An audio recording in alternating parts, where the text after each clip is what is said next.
Time's ticking on, rather, so I'll try where possible to keep it as brief as I can. It falls to me right now, as Ricardo said, to talk about the integration across all of this large wealth of stuff that this project has generated. So it's kind of hard to know in some ways how to start. Do I try and repeat what everyone's already said, because that would just bore you? Probably not. Or do I try and keep it really brief and say, well, that was good, wasn't it? I'll try and go somewhere in the middle.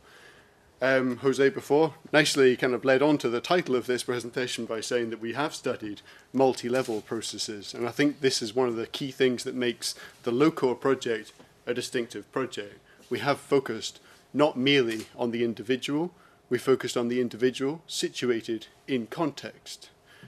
And there's a project called In Context, which is a nice kind of symmetry there as well. It reminds me, well, it doesn't remind me because I wasn't around in 1936 or whenever Kurt Lewin talked about behavior being seen as a function of the person and the environment, possibly the most famous equation in social psychology. But I think as a project, we've kind of embraced that thought. So, what I'll do within this presentation, as quickly as I can, there'll be three components to it. First of all, I'll give an overview of the case study integration that we've carried out as part of this project. There's nowhere near enough time for the detail here, but each of the partners in the project have helped to create a synthesis based on the case studies that we've heard about today. As well as that, we've heard just before from Gary and Amparo there about the agent-based modelling component of the project. I should start actually by saying, just on a personal level, how grateful I am for Gary and Amparo and all the teams associated with the agent-based modelling for stimulating this consortium to having conversations that have often been very hard to have. But as social scientists, we benefit hugely from having to answer questions that we find hard to answer. I think for me, and I think for many of us, it's fair to say that that's been a very enjoyable and very challenging part of the project, and I'm very grateful for the agent-based modelling teams for allowing that conversation to take place. As well as that, I'll then move on very briefly to talk about the policy recommendations. It was a very challenging thing to try and reduce a massive amount of stuff into a short policy recommendations leaflet, which you've got in your packs there. We have an accompanying document, which is massive. So in a sense, we've gone for the standard academic approach of putting everything in a big pot and saying, there you go. And we've also tried to sort of use the funneling policy recommendations approach. So we've done both. How have we created this integration? It's been a collaborative, iterative process involving the whole consortium. It's necessarily had to take place at the end of the project. It's always the case that the integration across a project has to happen at the end, and the last 6 months of the project have been challenging and have made us have to speak about what exactly we found as a project, and I think we've successfully achieved that. This involved individual partners creating integrative themes. We had long discussions that began in the consortium meetings of the project. We followed up these discussions with email discussions largely, and agreed on the themes around which we would integrate as a project. We coupled this with the agent-based modelling experiments that Gary referred to before to test some of these integration themes. Amparo presented the simulation of interventions that we used the agent-based models to test, and then we created policy recommendations. So here is a schematic, if you like. I can't go into detail here, but in deliverable 6.2 you see this all fleshed out a little bit more. Essentially, the integrative themes of the project fell under 4 main headings. We had the structural conditions that are set outside of the organisation. And that's what you see here on the left-hand side. Sorry, right-hand side. I can never get that right. Here we have the organisational priorities and the vertical relationships within the organisation. We heard a lot about that before. On this axis here, we have the horizontal relationships among workers And also, as was described mainly in Nora and David's presentation, we have the home, work, and third places relationship. So these are four broad thematic integrative themes that emerged from our project, and the discussion around the project integration has all cohered around these themes. I'll race through these rather than dwell on them, because like I said, it's kind of been picked up a lot in the presentations that we've heard today already. So on the structural conditions set from outside the organisation, as it was said earlier, legislation and regulatory frameworks form very important drivers for sustainability. They're well recognised as drivers for sustainability across all organisations. And EU regulations constitute an important background against which national and organisational policies are defined. So this is a starting point, and to sort of reiterate the importance of that starting point shouldn't be underestimated. However, as we heard earlier, these regulatory frameworks can sometimes fail to stimulate progress, especially when there are fixed limits imposed on environmental impacts and outcomes. In such cases, they are sometimes regarded as limits to be reached and not exceeded, and can form boundaries of permissiveness rather than opportunities for continual improvement. We would recommend that continual improvement is encouraged. It's important to ensure that policy conflicts are avoided where possible, and that reputation, as we heard before, is kind of focused on as a driver for change. Stepping inside the organisation now, organisational priorities and the vertical relationships within these organisations, looking at how an organisation positions itself in relation to the organisational climate and the policy and societal climate that it exists in, and also the vertical relationships within the organisation. The priority that the environment takes within the organisation, as we heard, is always there. It's always acknowledged as an important priority, but it's very rarely the key priority. And the need to bump it up the priority list has been asserted across all of our case studies here. But doing this means it necessarily has to compete with other priorities. As we heard before, safety, health and safety, the economy, all these other things are competing for attention in the prioritization hierarchy. But the need to reprioritize the environment in order to facilitate transformations to a low-carbon economy is essential. And one way, as we heard before, of doing this is to foster the creation of environmental cultures in much the same way that the safety culture has enabled the oil and gas sector, for example, to embrace change and make sure that safety is deeply embedded within the workforce. This same change arguably needs to take place as part of the creation of environmental cultures within the workplace. Part of creating these environmental cultures of the future requires good evaluation procedures, requires monitoring and feedback. This monitoring and feedback requires, like I say, good evaluation procedures. It requires data to be gathered at the right level. It requires the data to be both available and to be of sufficient quality to enable evaluation to happen. The selection within organization of indicators that enable evaluation to occur are incredibly important and need prioritizing. And sometimes where was I going with that? Yeah, sometimes monitoring outcomes, for example, CO2, energy, etc., can take us so far. But as we found in this project, sometimes it's important also to monitor the uptake of practices and not only to monitor outcomes. We've heard about autonomy already. So focusing now briefly on the horizontal axis in the organization. We heard before that personal norms tend to be quite high on the environmental side. People do want to prioritize environmental issues, we found, as a project. But the social norms tend to be such that the environment is of a lower priority. So these need to be kind of better coupled in a way.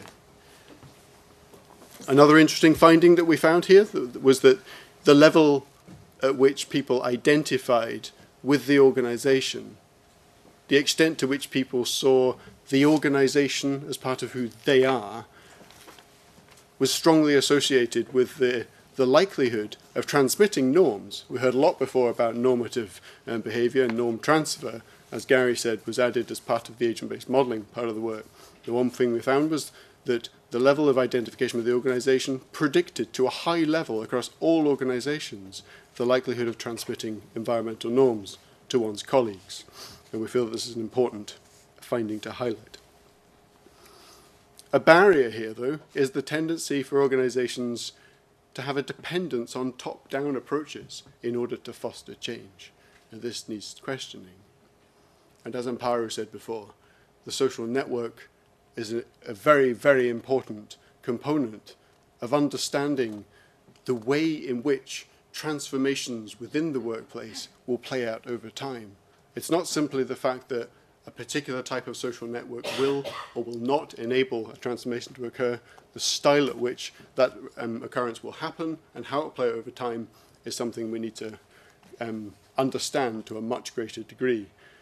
Now, to date, one of the problems that we've faced, I think, as a social science community is that we've not had the tools that enable us, beyond simply speculating in some ways, we've not had the tools in order to structure our thought process into the future. And I think that the agent-based modeling here has enabled us to do that to some degree. There's obviously more work to do, but I think it's helped along the way a lot.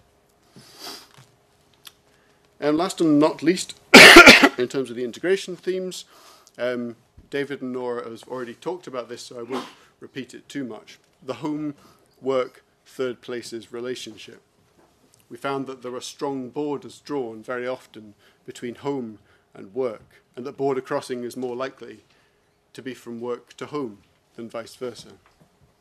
And a very interesting finding, I thought here, was this idea of workplace to workplace transfer occurring. So it's not necessarily the case that we're only focusing on home to work or work to home, but sometimes simply by having conversations around the kitchen table, we can facilitate change of business to business learning. And this is all part of fostering positive transfer via these environmental cultures that David mentioned before. I'm losing my place. So to sum up, we've created an overall integration which parallels in many ways some national policy integrative documents that we found. One I've put in here because we're from Scotland and the Scottish Government have their own documents. They're easy for us to find. They have the thing called the ISM tool that they developed in the last 2 years. ISM stands for individual, social and material. And in many ways, the framework that we've developed as a project here has close parallels with this ISM tool. And there are many other policy thinking tools that national governments have been producing over the last few years. However, I think where we differ here in the integration framework that we've provided is that we've tailored our integration for the unique challenges of the organizational context. We've removed it from the abstract thinking of many theoretical tools. The second point, I'm going to speak for the next point a little bit faster now. The second point, as I said at the beginning, was to highlight the fact that as a project and as a consortium, we've methodologically innovated and integrated across the project. LOCOR has successfully introduced methods to the psychology and social science community, which allow researchers to explore the logical consequences of the conclusions arising from questionnaire-based research findings. As social scientists, we rely very heavily on the methods that come from statistics largely. So psychology relies very heavily on statisticians. Now what we have here is a new set of techniques that I think we can enjoy in the future. I'm very pleased about that. LOCOR has also successfully integrated qualitative and quantitative findings through these methods and through other methods, through the use of backcasting, for example. We've successfully simulated policy tracks based on the results of these integrated research findings.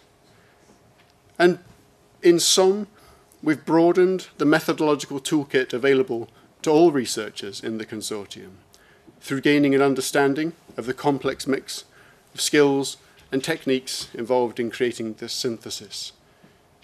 We shouldn't understate the importance of getting round the table and discussing these things and having to meet these challenges head on. Like I said at the very beginning, it's been an enjoyable and challenging experience. So to sum up now, very briefly,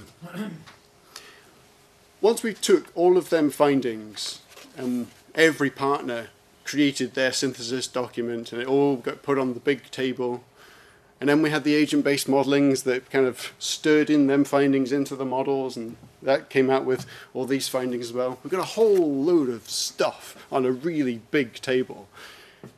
And then you try and digest all that and come up with some policy recommendations. Now this is, I think, where I wouldn't say it's probably the most enjoyable part of it. It's probably the hardest, but most interesting part of a project like this.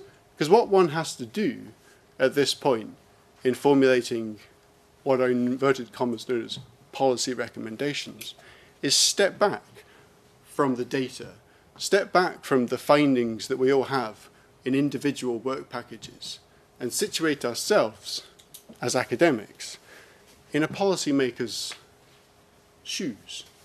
I think, how does one make a policy? What kind of recommendations are useful at the level of policy making? What exactly is a policy? So this is the kind of thinking that we've had around the table, and we've been very lucky in our particular team because because of the way our institute is funded. We are funded primarily from the Scottish Government, so we have very close ties with the Scottish Government, and we're enabled to have discussions about these kind of issues. What sort of advice does a policymaker want? We've also been very lucky in having close collaborations with our local authority, Aberdeenshire Council, we used Aberdeenshire Council as a sounding board here. We said, how would you want, as an organisation that employs about 14,000 people, how would you want to hear policy advice? So basically, that's how we constructed this, and then widen out that discussion to the overall consortium. Every partner in the project produced a long list of policy recommendations. So the job that we had was to digest these in a way that was felt to be meaningful at government level. So there's 5, which I won't go into great detail, but I'll summarise them. The first one is the importance of providing a supportive policy landscape. The need to encourage continual improvement within organisations and to avoid policy conflicts. The importance was stressed here of ensuring the stability of the policy landscape. This is something that's key to businesses. And one of the issues touched on within this recommendation was the need to support wider societal infrastructure development. For example, transport infrastructure, wider broadband infrastructure. Number 2, here, where is it? There. The encouragement of the development of environmental cultures. We've heard a lot today about the importance of environmental cultures, and we felt that merited a policy recommendation. There are lessons to be learnt here, as I said before, from the safety culture in particular that's been developed in many organisations. The promotion of good practice is important here, as is the importance of evaluation and supporting the development of indicators within organisations. And development of education and training forms a key component of this. Number 3, encouraging participatory processes within organisations is a key policy recommendation that has emerged directly from this project and from thinking around this area. Now, this in some ways is not surprising. Participation and encouraging participation isn't something that's new. It's been around for a long time. It's a challenge that I think we're now maturing in our ways of understanding participation. And I think that it's come up is non-surprising but welcome in this project concept. This includes encouraging suggestions from the bottom up, as Nora talked about before, and the celebration of innovation and successful bottom-up initiatives where they do occur.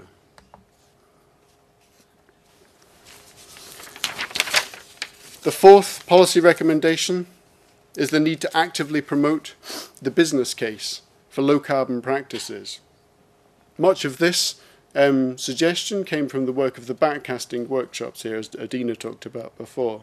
The need to reframe environmental issues as a benefit, as opposed to an antagonistic cost.